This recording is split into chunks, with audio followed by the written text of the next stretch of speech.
नमस्कार, मैं हूं हंसा वैष्णव और आप देख रहे हैं LNV टीवी न्यूज।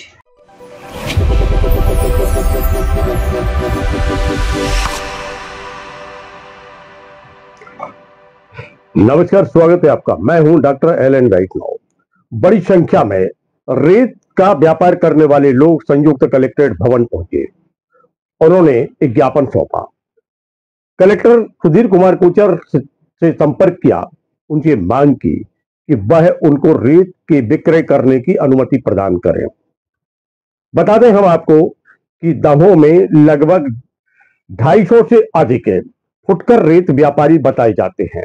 हालांकि यह संख्या ज्यादा भी हो सकती है, क्योंकि छुटपुट और व्यापारी जो हैं वह सामने नहीं आए, लेकिन 250 के करीब करीब की संख्या ये बताई जाती है जो फुटकर रेत व्यापार करते हैं, विक्रय का कार्य करते हैं। अब इनका कहना है कि हम हाईवा से रेत को क्रय करते हैं और जब हम यही रेत फुटकर बेचते हैं तो हमारे इस व्यापार पर आपत्ति लगाई जाती है, हम लोगों के विरुद्ध कार्रवाई की जाती है और यह कार्रवाई ना हो, हम लोगों को व्यापार करने की अनुमति मिले, इसके लिए हम अपना पक्ष रखने आए हुए हैं। उनका कहना है कि शासन प्रशासन अगर बात नहीं मानता है तो हम सब मिलकर रेत का विक्रय पूर्णतः जिले में बंद कर देंगे और फिर लोगों को जो परेशानी होगी उसकी जवाबदारी हमारी नहीं होगी, यानी शासन प्रशासन की होगी, ऐसा आरोप उन्होंने लगाया है। हमने इन फुटकर रेत विक्रेताओं से चर्चा की, क्या कहते हैं वो, प्रश्न भी किए हैं और उनसे पक्ष भी जाना है। आपका? मेरा नाम दीपेश सोनी है। आज आप लोग बड़ी संख्या में यहाँ एकत्रित हुए हैं। हम लोग दमोह जिले के सारे रेत के फुटकर विक्रेता हैं और हम लोग एक प्रोजन से आए थे जिसमें हम लोग कल विगत 15 वर्षों से रेत का फुटकर व्यापार कर रहे हैं। सभी लोग, हमारे कुछ और बड़े पुराने लोग हैं जो 30-35 साल से व्यापार कर रहे हैं। तो हम लोग नियमित व्यापार कर रहे हैं, मगर 2019 में ऐसा प्रावधान था कि जिसमें हम लोगों को रेत का फुटकर व्यापार करने की अनुमति शासन के द्वारा दी गई थी, मगर वर्तमान में ऐसा कोई प्रावधान नहीं है जिससे हम लोग नियमित रूप से वैधानिक तरीके से रेत का व्यापार कर सकें।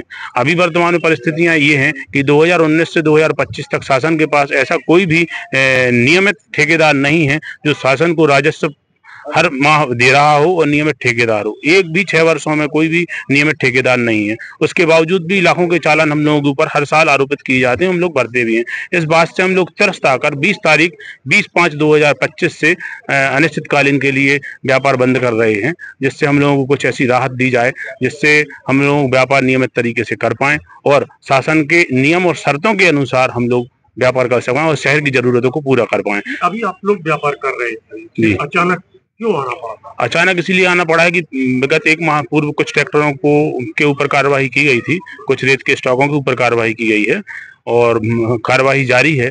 मगर हम लोग जो रेत खरीदते हैं वो एक वैध ETP पास से खरीदते हैं और उसके बाद उसको बेचते हैं। मगर शासन की दृष्टि में वो रेत जो हमने हाईवा से खरीदी है वो वैध है, मगर वही रेत हम यदि ट्रॉली में भरते हैं वो तो अवैध है। और कुल मिला के ये माना जाए कि भंडारण और परिवहन का मामला है। जी जी जी जी जी, इसमें हम लोग बहुत छोटे लोग हैं, ये हमारा कोई बड़ा ठेकेदार लेवल का काम नहीं है। हम लोग एक गाड़ी 40,000 से 50,000 रुपए की खरीदते हैं, उसको छोटी छोटी ट्रॉलियों में करके ट्रॉली बेचते हैं। तो ऐसा हम लगभग कितने व्यापारी होंगे दमोह जिले में? हम लोग दमोह में सर 200 से 250 व्यापारी हैं। ये सारे के सारे रजिस्टर्ड है?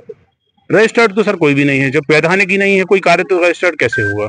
यही तो विरोध है हम लोगों का कि हम लोग जब व्यापारी हैं और प्रदेश के नागरिक हैं और हमारे पास सारे मूल अधिकार हैं, फिर हमारे पास ऐसी क्यों व्यवस्था नहीं है कि हम लोग रजिस्टर हों और शासन हमें रजिस्टर्ड करे। जी, क्या आश्वासन मिला? कलेक्टर साहब ने आश्वासन दिया है कि हम लोग गाइडलाइन इशू करेंगे अगले दिन, मतलब आज शाम को या कल, तो उस गाइडलाइन से आपको काम करना है। तो हम लोग इंतजार कर रहे हैं कि गाइडलाइन क्या होगी। संघ एकत्रित हुआ है और शासन की जो दोहरी नीति चल रही है कि एक तरफ वैधानिक तरीके से हम लोग जो रेत खरीदते हैं और उसको ही बेचते हैं तो उसको अवैध माना जा रहा है और 4 लाखों रुपए के चालान हम लोगों के ऊपर ठोके जा रहे हैं, क्योंकि हम लोग 20-20, 25-25, 30-30 सालों से ये व्यापार कर रहे हैं। और अभी तक जो पहली शासन हम लोगों को व्यवस्था थी कि हम लोग रजिस्टर्ड तरीके से काम करते थे, शासन हम लोगों को TP देता था।